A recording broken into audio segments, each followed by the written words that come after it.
Welcome to sociology classes. आज हम discuss करने वाले हैं कॉन्फ्लिक्ट पर्सपेक्टिव के बारे में। सोशियोलॉजिकल पर्सपेक्टिव के इस सीरीज़ में हमने already functionalism, structuralism, evolutionary perspective को डिस्कस कर लिया है। आज हम डिस्कस करेंगे कॉन्फ्लिक्ट पर्सपेक्टिव के बारे में। कॉन्फ्लिक्ट पर्सपेक्टिव क्या है, अलग अलग स्कॉलर्स ने क्या क्या थ्योरीज के बारे में बात की है, कॉन्फ्लिक्ट पर्सपेक्टिव के द्वारा किस तरीके से सोसाइटी को समझने की कोशिश करेंगे क्या है, ये सारे चीज़ें इस क्लास में हम डिस्कस करेंगे। खासकर Karl Marx, Max Weber, Louis Coser, Ralf Dahrendorf, Gerhard Lenski ने किस तरीके का कंट्रीब्यूशन दिया है उसके बारे में हम यहाँ पर फोकस करने वाले हैं। यहाँ पर अगर आप लोगों ने पहले सोशियोलॉजी पढ़ा है, अलग अलग पर्सपेक्टिव के बारे में थोड़ा बहुत जानते हैं, तो आप लोगों को लग रहा होगा कि यहाँ पर मैक्स वेबर का नाम क्यों है। मैक्स वेबर तो इंटरेक्शनिज्म पर्सपेक्टिव से बिलोंग करते हैं, लेकिन उनको हम कॉन्फ्लिक्ट पर्सपेक्टिव में क्यों पढ़ रहे हैं, इसका आंसर हम आगे क्लास में देखेंगे कि किस वजह से हम मैक्स वेबर को कॉन्फ्लिक्ट पर्सपेक्टिव में पढ़ रहे हैं। तो आज का ये जो क्लास है ये बहुत ही मैंने सिस्टमेटिकली अरेंज किया है और यहाँ पर आप लोग ये जो क्लास है इसको थोड़ा अच्छी तरीके से देखिएगा। यहाँ पर बहुत सारे कॉन्सेप्ट है, थ्योरीज है जो मैं शॉर्ट टाइम में आप लोगों को समझाने की कोशिश करूँगा। अगर आप मेरे क्लासेस में नए हैं तो चैनल को ज़रूर सब्सक्राइब कर लीजिएगा, क्योंकि इस चैनल पे आपको सोशियोलॉजी रिलेटेड बहुत सारे वीडियोस मिलेंगे। यहाँ पर बहुत सारे प्लेलिस्ट्स हैं, आप अपने पसंद के हिसाब से, आप अपने ज़रूरत के हिसाब से प्लेलिस्ट चूज़ करके स्टडी कर सकते हो, आपको चीज़ें ढूंढने में आसानी होगी। तो चलिए, ये जो आज का क्लास है कॉन्फ्लिक्ट पर्सपेक्टिव के ऊपर, इसको हम शुरू करते हैं। यहाँ पर हमने पिछले क्लासेस में अलग अलग तरीके का पर्सपेक्टिव को पढ़ा है, जहाँ पर हम इवोल्यूशनरी पर्सपेक्टिव, फंक्शनलिज्म, स्ट्रक्चरलिज्म को ऑलरेडी कवर अप कर चुके हैं। आज हम कॉन्फ्लिक्ट पर्सपेक्टिव के ऊपर ध्यान देने वाले हैं, इसको समझने वाले हैं और आगे के क्लासेस में इंटरप्रेटिविज्म, सिंबॉलिक इंटरेक्शनिज्म, फेमिनिस्ट पर्सपेक्टिव और दलित पर्सपेक्टिव को कवर करेंगे।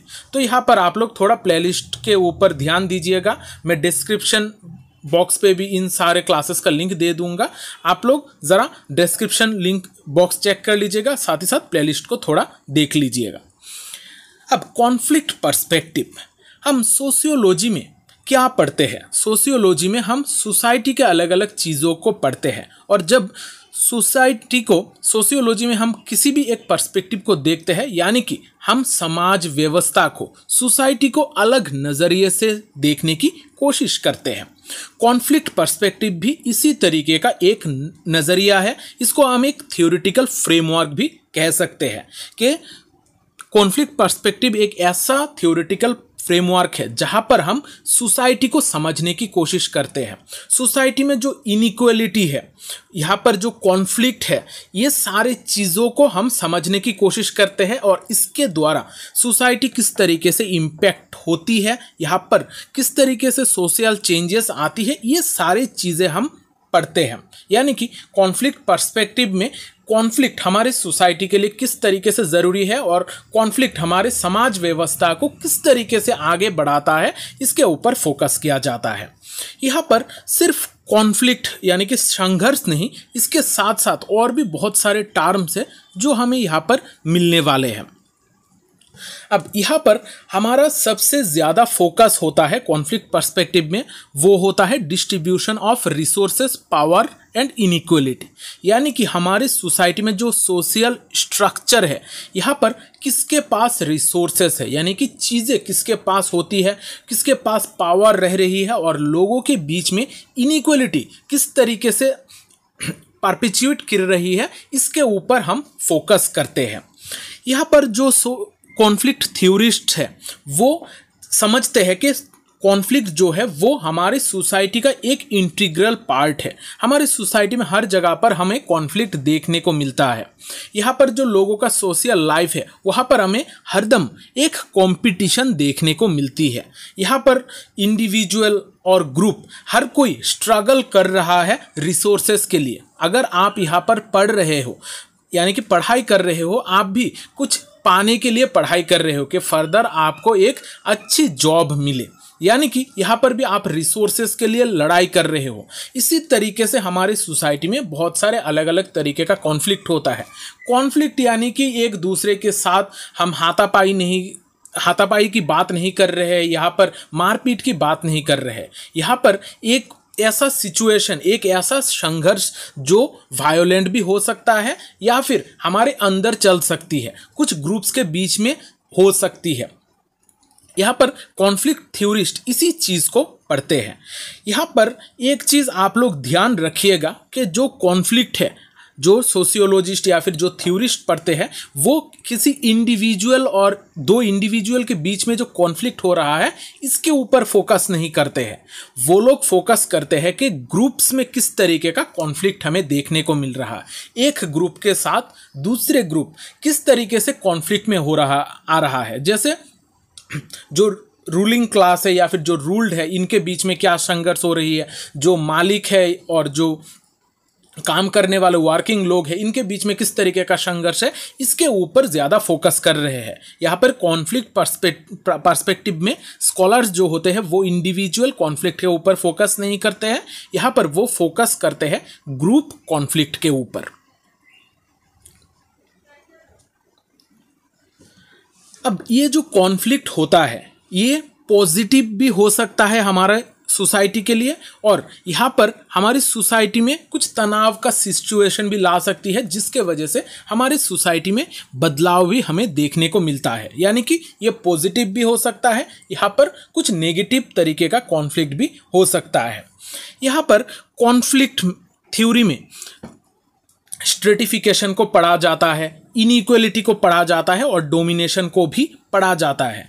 यहाँ पर कॉन्फ्लिक्ट थ्योरिस्ट का मानना है कि हमारे सोसाइटी में ये जो स्ट्रेटिफिकेशन, इनइक्वलिटी, डोमिनेंस है, ये सारी चीज़ें हमारा सोसाइटी का इंटीग्रल पार्ट होता है। यानी कि सोसाइटी में हमें हर जगह पर स्ट्रेटिफिकेशन, इनइक्वलिटी, ये सारी चीज़ें देखने को मिलेगी। आप लोग देखोगे कि आप हमारे यहाँ पर जैसे कास्ट सिस्टम है, ये एक स्ट्रेटिफिकेशन का सिस्टम है। यहाँ पर किसी को ज़्यादा चीज़ें दिए जा रहे हैं, किसी को कम चीज़ें दी जा रही है, यानी कि यहाँ पर इनइक्वलिटी भी है। किसी के पास ज़्यादा पैसा है, किसी के पास कम पैसा है, किसी के पास पावर है, किसी के पास नहीं है। इस तरीके से हमें अलग अलग तरीके का कॉन्फ्लिक्ट का जरिया भी देखने को मिलता है और ये हमारे सोसाइटी का एक इंटीग्रल पार्ट बन चुका है। और ये जो सारी चीज़ें हैं, ये चीज़ों के वजह से हमारे सोसाइटी में ज़्यादातर सोशल एक्शंस हमें देखने को मिलती है।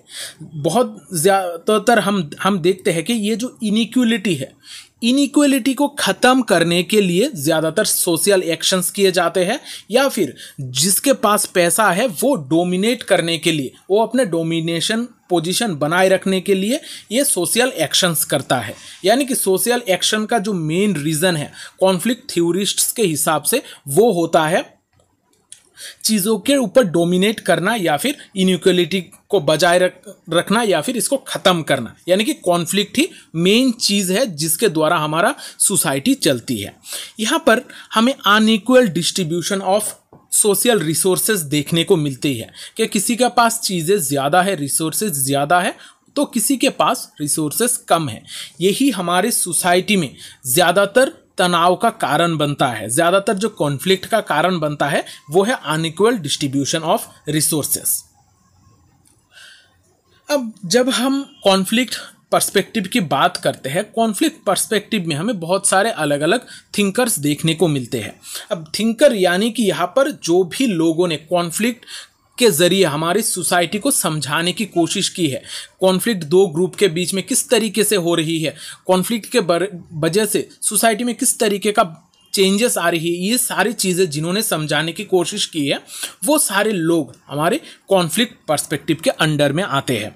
यहाँ पर हम क्लासिकल कॉन्फ्लिक्ट थ्योरिस्ट में देखते हैं Karl Marx, Max Weber, Louis Coser, और मॉडर्न कॉन्फ्लिक्ट थ्योरिस्ट में हम देखते हैं राल्फ डेरेनडॉर्फ और जरहार्ड लेंस्की। इसके अलावा भी कुछ कॉन्फ्लिक्ट थ्योरिस्ट है लेकिन वो इतने ज़्यादा इंपॉर्टेंट नहीं है। अब एक एक करके ये जो थ्योरिस्ट है इनको हम डिटेल में डिस्कस करेंगे। इन्होंने कॉन्फ्लिक्ट थ्योरी के ऊपर क्या बातें बताई है उसके ऊपर फोकस करेंगे। अगर आप लोगों को इनका डिटेल क्लास देखना है तो मैंने ऑलरेडी इनका डिटेल क्लास करा रखी है। आप लोग थोड़ा प्लेलिस्ट सेक्शन चेक कर लीजिएगा, डिस्क्रिप्शन बॉक्स पे भी मैं इनका लिंक दे दूंगा जहाँ पर मैंने इनको डिटेल में कवर करा के रखी है। हर थिंकर के लिए मैंने आधे घंटे के ऊपर लगभग क्लासेस करा के रखी है, तो वो आप लोग वहाँ पर डिटेल क्लास कवर कर लीजिएगा। और यहाँ पर मैं इन्होंने कॉन्फ्लिक्ट थ्योरी में कौन से वो चीज़ें हैं, मेजर थ्योरी है जिनके बारे में बात की है, वो उसके ऊपर यहाँ पर बता दूंगा। पहले हम देखते हैं कार्ल मार्क्स के बारे में। जब कॉन्फ्लिक्ट थ्योरी का नाम आता है, सबसे इंपॉर्टेंट जो थिंकर है वो है कार्ल मार्क्स। कार्ल मार्क्स से ही हम कॉन्फ्लिक्ट थ्योरी का स्टार्टिंग देख सकते हैं। कार्ल मार्क्स ही वो थिंकर है जिन्होंने ज़्यादातर कॉन्फ्लिक्ट के बारे में बात की है। उनका जो भी थिंकिंग है वो कॉन्फ्लिक्ट के ऊपर ही फोकस्ड है कि सोसाइटी में किस तरीके से एक ग्रुप के साथ दूसरे ग्रुप के बीच में कॉन्फ्लिक्ट होता है, इन दोनों के बीच में क्या प्रॉब्लम्स है, यही उनका फोकस पॉइंट रहा है अपने रिसर्च में या फिर जो भी राइटिंग्स है वहाँ पर। यहाँ पर उनका एक बहुत इम्पॉर्टेंट थ्योरी है हिस्टोरिकल मटेरियलिज्म। उनके हिसाब से जो मटेरियलिस्टिक चीज़ें हैं, यानी कि जो अलग अलग चीज़ें हैं हमारे यहाँ पर पाई जाती है, जो भी हम जिनको हम नॉर्मल रिसोर्सेज कह सकते हैं, जो भी मटेरियलिस्टिक चीज़ें हैं, इसके वजह से ही हमारे सोसाइटी में अलग अलग टाइम पीरियड पर लोगों के बीच में कॉन्फ्लिक्ट हमें देखने को मिलता है। ये कार्ल मार्क्स कहते हैं। इसी थ्योरी को हम कहते हैं हिस्टोरिकल मटेरियलिज्म, यानी कि मटेरियल चीज़ों के लिए हिस्टोरिकली अलग अलग टाइम पीरियड पर लोगों के बीच में तनाव का सिचुएशन है। कार्ल मार्क्स सोसाइटी का जो हिस्सा है, सोसाइटी को वो दो हिस्सों में बांटते हैं। एक है बेस, दूसरा है सुपर स्ट्रक्चर। बेस जो होता है वो होता है हमारा इकोनॉमिक चीज़ें, जो भी मोड्स ऑफ प्रोडक्शन में यूज़ होते हैं, यानी कि जो भी इकोनॉमिक चीज़ें हैं उनको उन्होंने सेपरेट रखा है, उनको उन्होंने बताया है बेस। और जो भी सुपर स्ट्रक्चर्स है वो है डायरेक्टली इकोनॉमी के साथ जो भी चीज़ें रिलेटेड नहीं है उसको उन्होंने कहा है सुपर स्ट्रक्चर। कार्ल मार्क्स के हिसाब से बेस के द्वारा सुपर स्ट्रक्चर हमेशा अफेक्टेड होता है, जैसे कल्चर, इंस्टीट्यूशंस, पॉलिटिक्स, ये सारी चीज़ें इकोनॉमी के द्वारा अफेक्टेड होती है। यानी कि कार्ल मार्क्स का ज़्यादातर फोकस है इकोनॉमी। उनके हिसाब से सोसाइटी में जो भी घटनाएं घटती है वो सारे घटनाएं इकोनॉमी से ही रिलेटेड है, और सोशल स्ट्रेटिफिकेशन का जो मेन रीज़न है वो होता है इकोनॉमी, यानी कि पैसे के वजह से ही हमारे सोसाइटी में सोशल स्ट्रेटिफिकेशन देखने को मिलता है। अब कार्ल मार्क्स के हिसाब से ये जो चेंजेस है सोसाइटी में, जो बदलाव है, वो अलग अलग पीरियड ऑफ टाइम में हमें अलग तरीके से देखने को मिलता है। और हर टाइम पीरियड पर सोसाइटी में क्लास स्ट्रगल होता है, दो क्लास के बीच में हमेशा स्ट्रगल हमें देखने को मिलती है। उन्होंने जिस टाइम पीरियड पर ये थ्योरीज लिखी थी वो था इंडस्ट्रियलिज्म। इंडस्ट्रियल जो सोसाइटीज़ थी जिस टाइम पर डेवलप हो रही थी, इंडस्ट्रियलाइजेशन हो रहा था, उस टाइम पीरियड पर उन्होंने इस तरीके का थ्योरीज लिखी थी। उन्होंने वहाँ पर देखा था कि जो कैपिटलिस्ट सोसाइटी है, जहाँ पर जिनके पास ज़्यादा पैसा है, कैपिटलिस्ट सोसाइटी में उन्होंने दो तरीके का लोगों को देखा था। एक है बोर्जुआ, जिसको आप बोर्ग्यूसी के हिसाब से भी प्रोनाउंस कर सकते हो, लेकिन इसका एग्जैक्ट प्रोनाउंसिएशन है बोर्जुआ। फिर दूसरा जो ग्रुप है वो है प्रोलेटेरिएट। जब भी कोई इंडस्ट्री होता है, इंडस्ट्री में दो तरीके का लोग होते हैं। एक होते हैं जो प्रोडक्शन को कंट्रोल करते हैं, जिसको हम ओनर कहते हैं, उनको उन्होंने कहा था बोर्जुआ। और दूसरे है वर्कर्स, जो वहाँ पर काम करते हैं, जिसको उन्होंने कहा है प्रोलेटेरिएट। उन्होंने देखा है कि कैपिटलिस्ट सोसाइटी में ये बोर्जुआ और प्रोलेटेरिएट के बीच में हमेशा एक क्लास कॉन्फ्लिक्ट बना रहता है। और उन्होंने बताया है कि आगे जाकर किस तरीके से ये सारी चीज़ें बदलेगी, और ये जो गैप है, ये जो कॉन्फ्लिक्ट है, कॉन्फ्लिक्ट के वजह से रेवोल्यूशन आएगा, और जो ओनर क्लास है उनको हटाकर वर्कर्स बाद में जाकर राज करेंगे। अब ये सारी चीज़ें कहना है कार्ल मार्क्स का, यानी कि यहाँ पर सोसाइटी में क्लास कॉन्फ्लिक्ट ज़रूर आएगी। और यहाँ पर ज़्यादातर चीज़ें जो है वो है एक्सप्लॉयटेशन और इक्वल डिस्ट्रीब्यूशन ऑफ वेल्थ के वजह से हो रहा है। यानी कि जो गरीब है उनके पास पैसा नहीं है, और जो अमीर है उनके वो लोग एक्सप्लॉयट कर रहे हैं। इस दो तरीके का क्लास के बारे में उन्होंने बात की थी। अब यहाँ पर उन्होंने सोशल इवोल्यूशन का थ्योरी भी दिया था कि हमारा सोसाइटी किस तरीके से इवॉल्व हुई है, कि अलग अलग टाइम पीरियड पे किस तरीके का मटेरियलिस्ट चीज़ों के लिए लोग लड़े हैं और कौन से वो ग्रुप है जिनके बीच में हमेशा एक तनाव का सिचुएशन बना रहा है। उन्होंने ये जो सोशल इवोल्यूशन का थ्योरी है इसको मेनली 6 स्टेजेस में डिवाइड किया है। 6 में से 5 जो है वो ज़्यादातर बुक्स में दी गई है और जो छठा है वो हर कोई बुक में आपको देखने को नहीं मिलेगा। तो ये जो पहले के 5 है ये बहुत इंपॉर्टेंट है और छठा आप लोग थोड़ा याद करके जाइएगा।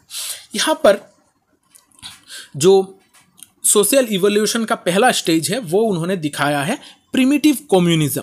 प्रिमिटिव कम्युनिज्म यानी कि जो पुराने ज़माने की सोसाइटी, आजकल के टाइम पीरियड पर अगर हम बात करें जो ट्राइबल सोसाइटीज़ है जो इकट्ठा रहती है, उस तरीके का कुछ सोसाइटी जहाँ पर प्रिमिटिव कम्युनिज्म हम उसको कह सकते हैं। वहाँ पर किसी भी प्राइवेट ओनरशिप की बात नहीं थी। वहाँ पर जो लोग थे वो कम्युनिटी के बेसिस पे इकट्ठा रहते थे, यानी कि यहाँ पर जो लैंड था वो लोग कम्युनिटी के हिसाब से एक साथ उसके ऊपर खेती करते थे और जो भी चीज़ें मिलती थी वो लोगों के बीच में इक्वली डिस्ट्रीब्यूट कर देते थे। यानी कि यहाँ पर कोई प्राइवेट प्रॉपर्टी की बात नहीं थी। यहाँ पर कम्युनिटी जो होगा वो सारे एक साथ मिलकर ही काम करेंगे और सारे एक साथ मिलकर ही उस चीज़ को बाद में अपने पास रख लेंगे। फिर दूसरा जो स्टेज है वो है एंशियंट सोसाइटी में देखते हैं कार्ल मार्क्स 2 तरीके के लोग होते हैं, एक होता है मास्टर, दूसरा है स्लेव। फिर आता है फॉडल या फिर जिसको हम फॉडलिज्म कहते हैं, जहाँ पर लॉर्ड एंड सर्व्स थे। और फिर उनके जो टाइम पीरियड था कैपिटलिज्म चल रहा था, वहाँ पर उन्होंने दिखाया था कि बोर्जुआ और प्रोलेटेरिएट किस तरीके से 2 क्लास के बीच में कॉन्फ्लिक्ट चल रहा है। अब यहाँ पर उन्होंने कहा था कि जो कैपिटलिज्म है वहाँ पर जो कॉन्फ्लिक्ट है ये बाद में रिवोल्यूशन हो जाएगा। कैपिटलिज्म के बाद हमारे सोसाइटी में आ जाएगा सोशलिज्म, जहाँ पर कोई प्राइवेट प्रॉपर्टी का कॉन्सेप्ट नहीं रहेगा। यहाँ पर जो चीज़ें हैं वो स्टेट के पास ही रहेगा, जो भी रिसोर्सेस होंगी वो स्टेट के पास होगा और स्टेट हर किसी के बीच में इक्वली चीज़ों को डिस्ट्रीब्यूट कर देगा। यानी कि यहाँ पर कोई प्राइवेट ओनरशिप की बात नहीं की गई थी। लेकिन हम जानते हैं कि ये प्रैक्टिकली इम्पॉसिबल था और रिवॉल्यूशन के बाद भी इस तरीके का कोई सिस्टम हमें देखने को नहीं मिला। यहाँ पर बहुत सारे रीज़न है इसके वजह से, उसके ऊपर हम नहीं फोकस करेंगे। लेकिन पॉलिटिकली अगर हम बात करें ये इतना सक्सेसफुल थ्योरी नहीं था। लेकिन यहाँ पर जब हम बुक की बात करें एक थ्योरी के हिसाब से ये बहुत ही एक इम्पॉर्टेंट थ्योरी था कि किस तरीके से हमारी सोसाइटी में हम अलग तरीके का बदलाव ला सकते हैं। यहाँ पर कार्ल मार्क्स का कहना था कि कैपिटलिज्म के बाद सोशलिज्म आएगा, जहाँ पर हर किसी के पास इक्वल राइट होगा, और उसके बाद और एक स्टेज आएगा जो है कम्युनिज्म, जहाँ पर कोई प्राइवेट प्रॉपर्टी का कॉन्सेप्ट नहीं रहेगा और लोग कम्युनली चीज़ों को यूज़ करेंगे जैसे पुराने ज़माने में करते थे। ये सारे स्टेजेस को आप लोग याद रखिएगा, एग्जाम में पूछा जाता है। अब आते हैं मैक्स वेबर के बारे में। अब यहाँ पर थोड़ा दिक्कत की बात है। आप लोग जिन्होंने भी सोशियोलॉजी से पहले पढ़ा है, आप लोग बोलोगे कि मैक्स वेबर को तो हमने अलग एक पर्सपेक्टिव जो इंटरेक्शनिज्म पर्सपेक्टिव है उसमें हमने इनको पढ़ा है, तो इनको हम यहाँ पर कॉन्फ्लिक्ट पर्सपेक्टिव में क्यों पढ़ रहे हैं।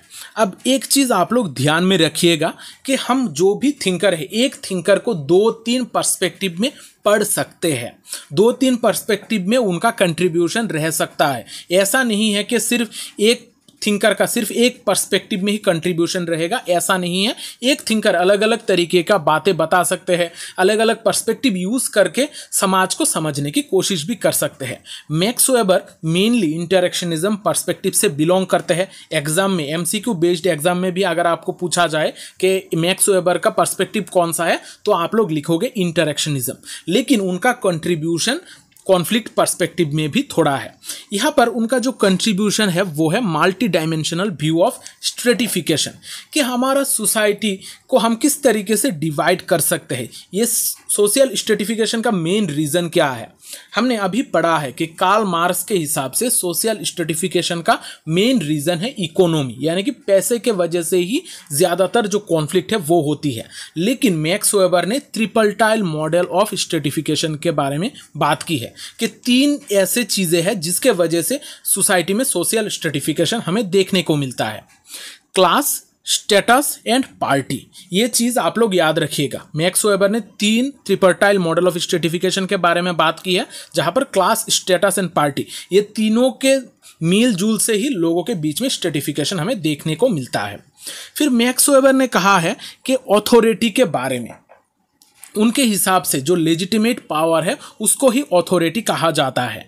हमारी सोसाइटी में आज के टाइम पर उन्होंने कहा था, मैक्स वेबर ने कहा था कि जो ऑथोरिटी है वो ही सबसे ज़्यादा इम्पॉर्टेंट हो जाती है और ऑथोरिटी ही हमारी सोसाइटी में डोमिनेट करता है कि अभी ये ऑथोरिटेरियन जो पर्सन्स हैं इनके द्वारा ही हमारे सोसाइटी को डोमिनेट किया जाता है। उन्होंने 3 तरीके का ऑथोरिटी की बात की थी, ट्रेडिशनल, कैरिज्मेटिक और रैशनल लीगल अथॉरिटी। ये तीनों अथॉरिटी जो है वो हमारे सोसाइटी को चलाते हैं और ये ऑथोरिटेरियन पर्सन ज़्यादा डोमिनेट करते हैं हमारी सोसाइटी को। अब देखते हैं लुइस कोजर का कॉन्सेप्ट। लुइस कोजर एक कॉन्फ्लिक्ट थ्योरिस्ट थे।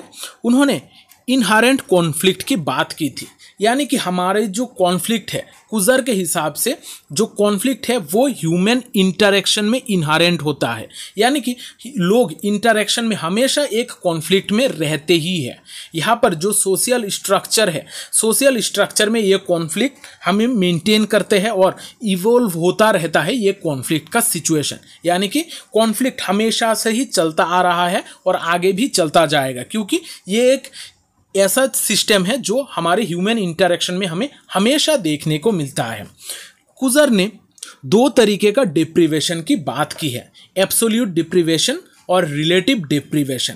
हमारी सोसाइटी में 2 तरीके का डिप्रीवेशन देखने को मिलता है। एब्सोल्यूट डिप्रीवेशन यानी कि जो भी लोग हैं जिनके पास किसी भी तरीके का रिसोर्सेस नहीं है, जैसे स्लम में रहने वाले लोग जिनके पास डेली खाने को चीज़ें नहीं है, जो फुटपाथ पे सोते हैं, वो है एब्सोल्यूट डिप्रीवेशन वाले लोग, यानी कि जिनके पास कोई भी चीज़ें नहीं है।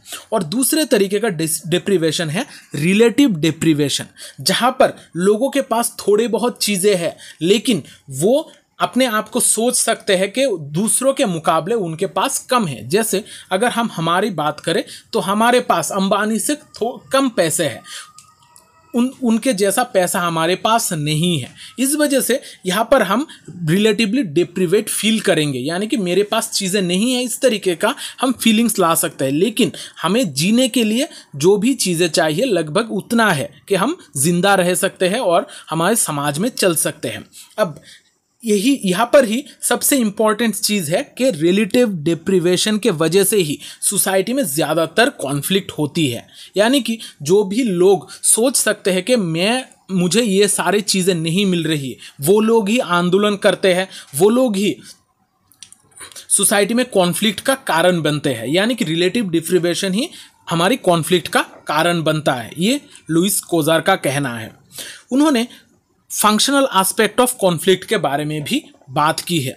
उनको हम फंक्शनल कॉन्फ्लिक्ट थ्योरिस्ट भी कहते हैं। लुइस कोजर के हिसाब से हमारी सोसाइटी में 2 तरीके का कॉन्फ्लिक्ट हमें देखने को मिलता है, इंटरनल कॉन्फ्लिक्ट और एक्सटर्नल कॉन्फ्लिक्ट। इंटरनल कॉन्फ्लिक्ट जहाँ पर एक ग्रुप के बीच में जब कॉन्फ्लिक्ट होता है तब इसको कहते हैं हम इंटरनल कॉन्फ्लिक्ट, और एक्सटर्नल कॉन्फ्लिक्ट यानी कि 2 अलग ग्रुप के बीच में जब कॉन्फ्लिक्ट होता है तब इसको कहा जाता है एक्सटर्नल कॉन्फ्लिक्ट। अब एग्जाम्पल में आप सोचिए कि आप इंडिया में रह रहे हो, जब इंडिया के बीच में लोगों के बीच में जब कॉन्फ्लिक्ट होगा तब हो जाएगा इंटरनल कॉन्फ्लिक्ट, और जब इंडिया दूसरे किसी कंट्री के लोगों के साथ जब कॉन्फ्लिक्ट में आएगा, जैसे पाकिस्तान या फिर बांग्लादेश या फिर अमेरिका, यहाँ पर जो कॉन्फ्लिक्ट है इसको हम कहेंगे एक्सटर्नल कॉन्फ्लिक्ट। अब यहाँ पर फंक्शनल एस्पेक्ट भी हमें देखना होगा कॉन्फ्लिक्ट का। कॉन्फ्लिक्ट के वजह से कौन सी चीज़ें सही हो रही है, कॉन्फ्लिक्ट कौन सा चीज़ हमें दे रहा है। लुइस कोजर ने देखा था कि इंटरनल कॉन्फ्लिक्ट जो होता है वो हमारे नॉर्म्स और स्ट्रक्चर को स्ट्रेंथन करती है, यानी कि हमारे जो ग्रुप के अंदर में जो भी प्रॉब्लम्स है, जो भी नॉर्म्स है, अगर कमज़ोर पड़ गई है उनको सशक्त करने के लिए काम करती है। हमारी सोसाइटी को स्ट्रक्चर को और भी स्ट्रॉन्ग करने का काम करती है, क्योंकि इंटरनल कॉन्फ्लिक्ट के बाद लोग थोड़ा ग्रुप में आ जाते हैं और वहाँ पर लोग में कौन सी कमी है, खामी है, ये सारी चीज़ें वो पता लगा लेते हैं। और दूसरे तरीके का जो कॉन्फ्लिक्ट है एक्सटर्नल कॉन्फ्लिक्ट, इसके वजह से लोगों के बीच में ग्रुप कोहेशन बढ़ता है। यानी कि जब इंडिया का, अगर आप लोग सोचो कि इंडिया के साथ पाकिस्तान की लड़ाई हो गई तो इंडिया के जो लोग हैं वो एकजुट हो जाएंगे। यहाँ पर उनका जो मेंटली है वो लोग मेंटली एक दूसरे के साथ जुड़ जाएंगे। यहाँ पर ग्रुप कोहेशन का काम करेगा ये एक्सटर्नल कॉन्फ्लिक्ट। इसी तरीके से हम छोटे छोटे चीज़ों में भी इस चीज़ को यूज़ कर सकते हैं। अब देखते हैं राल्फ डेरेनडॉर्फ का कॉन्सेप्ट। राल्फ डेरेनडॉर्फ भी एक कॉन्फ्लिक्ट थ्योरिस्ट है। इन्होंने इंटीग्रेशन और कॉन्फ्लिक्ट ये दोनों चीज़ों के ऊपर फोकस किया था। अभी तक हमने जो पढ़ा है यहाँ पर ज़्यादातर थ्योरिस्ट सिर्फ कॉन्फ्लिक्ट के बारे में बात कर रहे हैं, लेकिन राल्फ डेरेनडॉर्फ बात करते हैं इंटीग्रेशन और कॉन्फ्लिक्ट ये दोनों को एक साथ लाने का। डेरेनडॉर्फ के हिसाब से ये जो मॉडर्न सोसाइटीज़ है या फिर जिसको हम इंडस्ट्रियल सोसाइटीज़ कहते हैं, इस टाइम पीरियड पर सिर्फ कॉन्फ्लिक्ट थ्योरी सफिशिएंट नहीं है चीज़ों को डिस्क्राइब करने के लिए, या फिर जो इंटीग्रेशन के द्वारा, जैसे हम स्ट्रक्चरल फंक्शनलिज्म में कहते हैं कि सोसाइटी में सिर्फ इंटीग्रेशन रहेगी, इसके द्वारा भी सोसाइटी को हम डिफाइन नहीं कर सकते हैं। राल्फ डेरेनडॉर्फ कहते हैं कि मार्क्सिज्म और स्ट्रक्चरल फंक्शनलिज्म ये दोनों अकेला कभी भी सफिशिएंट नहीं है हमारी सोसाइटी को डिस्क्राइब करने के लिए, खासकर जो मॉडर्न सोसाइटी है इसको डिस्क्राइब करने के लिए। इस वजह से मॉडर्न सोसाइटी को समझने के लिए हमें इंटीग्रेटिव और कॉन्फ्लिक्ट पर्सपेक्टिव ये दोनों को इकट्ठा करके यूज़ करना होगा, तभी हम आज के जो मॉडर्न सोसाइटी है इसको हम समझ पाएंगे। यहाँ पर उन्होंने क्लास एंड ऑथोरिटी के बारे में भी बात की थी। अब ऑथोरिटी के बारे में जो मैक्स वेबर है वो भी बात करते हैं, लेकिन राल्फ डेरेनडॉर्फ ऑथोरिटी को थोड़ी दूसरी तरीके से यूज़ करते हैं। यहाँ पर डेरेनडॉर्फ ने दो क्लासेस की बात की है। एक है कमांड क्लास, जिसको हम ऑथोरिटेरियन पर्सन्स कह सकते हैं, जिसके पास ऑथोरिटी है, और दूसरा है ओबे क्लास, जिसके पास ऑथोरिटी नहीं है, जो सिर्फ ऑथोरिटेरियन पर्सन्स जो ऑर्डर करते हैं उसको मुताबिक ही वो लोग चलते हैं। एक है कमांड क्लास, दूसरा है ओबे क्लास। अब राल्फ डेरेनडॉर्फ का कहना है हमारी सोसाइटी में जो क्लास कॉन्फ्लिक्ट है वो ऑथोरिटेरियन रिलेशनशिप के वजह से ही होती है। यहाँ पर कभी भी प्योरली इकोनॉमिक फैक्टर के वजह से सोसाइटी में कॉन्फ्लिक्ट नहीं होता है। क्लास कॉन्फ्लिक्ट सिर्फ प्योर इकोनॉमिक फैक्टर के वजह से नहीं होता है, ऑथोरिटेरियन रिलेशनशिप के वजह से या फिर ऑथोरिटेरियन रीजन के वजह से ही ज़्यादातर क्लास कॉन्फ्लिक्ट होता है। अब यहाँ पर आप लोग कंफ्यूज मत होना, आप लोग हर थ्योरी का थोड़ा अच्छी तरीके से यहाँ पर जो नोट्स दिए गए हैं उसको थोड़ा पढ़ लेना, क्योंकि चीज़ें आप लोगों को पहली बार अगर आप पढ़ रहे हो थोड़ा कॉम्प्लिकेटेड लग सकती है, लेकिन चीज़ें आसान है। आप लोग एक दो बार अगर देखोगे वीडियो को या फिर नोट्स को देखोगे तो आप लोगों को चीज़ें समझ में आ जाएगी। अब देखते हैं आखिरी जो थिंकर है वो है जरहार्ड लेंस्की। जरहार्ड लेंस्की ने फोकस किया था पावर क्लास के ऊपर। बाकी सारे जो थिंकर है वो सिंपली क्लास के ऊपर फोकस करते हैं, लेकिन जरहार्ड लेंस्की फोकस करते हैं पावर क्लास के ऊपर। अब लेंस्की ने जब क्लास का डेफिनेशन दिया था तो उन्होंने कहा था कि क्लास एक ऐसा ग्रुप है, एक ऐसा सिमिलर पोजीशन है जहां पर जो लोग रहते हैं वो लोग पावर, प्रिविलेज और प्रेस्टीज के हिसाब से एक ही पोजीशन में है। यानी कि उनके पास सिमिलर पावर, सिमिलर प्रिविलेज और सिमिलर प्रेस्टीज अगर होगा तभी वो लोग एक ग्रुप क्रिएट करेंगे और तभी वो ग्रुप को एक क्लास कहा जाएगा, और उसी को जरहार्ड लेंस्की ने पावर क्लास कहा है। यानी कि अगर सिमिलर लोगों में पावर, प्रिविलेज और प्रेस्टीज सेम तरीके से रहा तब वो जो एक ग्रुप बनेगा, वो क्लास बनेगा, उसको कहा जाएगा पावर क्लास। यानी कि जरहार्ड लेंस्की का मेन फोकस था पावर के ऊपर। पावर किसके पास ज़्यादा है और पावर को लोग किस तरीके से यूज़ कर सकते हैं। उन्होंने डायनामिक पावर स्ट्रक्चर के ऊपर फोकस किया था कि हमारा जो मॉडर्न सोसाइटी है उनके हिसाब से मॉडर्न सोसाइटी एक कॉम्प्लेक्स सोसाइटी है जहां पर multiple layer of authority and control हमें देखने को मिलता है। सिंपल कोई एक अथॉरिटी नहीं है जो हमारे ऊपर कंट्रोल करता है। जैसे आप लोग देखोगे कि आपके हमारे यहाँ पर प्राइम मिनिस्टर है, फिर हेल्थ मिनिस्टर, अलग अलग तरीके का मिनिस्टर्स देखने को मिलता है। फिर स्टेट लेवल पे हमें देखने को मिलता है चीफ मिनिस्टर। इस तरीके से अलग अलग मिनिस्टर लेवल पर चीज़ें होती है। और ब्यूरोक्रेसी में भी हमें डीएम, एसडीएम, फिर हमारे यहाँ पर जिला अधिकारी, इस तरीके से लोग, अलग अलग लोग हमें देखने को मिलता है जो हमें एक मल्टी लेयर ऑथोरिटेरियन कंट्रोल को दिखाता है, यानी कि दर्शाता है, जहाँ पर अलग अलग लोग अलग अलग तरीके का ऑथोरिटी हमारे ऊपर दिखाते हैं और वो हमें हमारे ऊपर कंट्रोल करते हैं। यानी कि जरहार्ड लेंस्की ने जो मॉडर्न सोसाइटी है जहाँ पर एक कॉम्प्लेक्स ऑथोरिटेरियन सिस्टम है, इसके ऊपर उन्होंने ज़्यादा फोकस किया था। अब लेंस्की के हिसाब से जो लेजिटिमेसी है, जब लेजिटिमेसी को क्वेश्चन किया जाता है तभी हमारे सोसाइटी में बदलाव आता है। यानी कि लेजिटिमेसी को जब क्वेश्चन किया जाता है तब सोसाइटी में कुछ इंस्टेबिलिटी आती है और उसी के वजह से हमारे सोसाइटी में सोशल चेंजेस आती है। अब आशा करता हूँ यहाँ पर जो लेंस्की का कॉन्सेप्ट है पावर क्लास और डायनेमिक पावर स्ट्रक्चर, इसको ये चीज़ें आप लोगों को अच्छी तरीके से पता चल चुकी है। तो आज का क्लास यहाँ पर ही ख़त्म करता हूँ। अगर क्लास अच्छा लगा है वीडियो को लाइक और शेयर ज़रूर कर दीजिएगा, क्योंकि शेयरिंग इज़ केयरिंग। मिलते हैं अगली सेशन में, तब तक अच्छे रहिए, स्वस्थ रहिए और लोगों में प्यार बांटते रहिए। जय हिंद।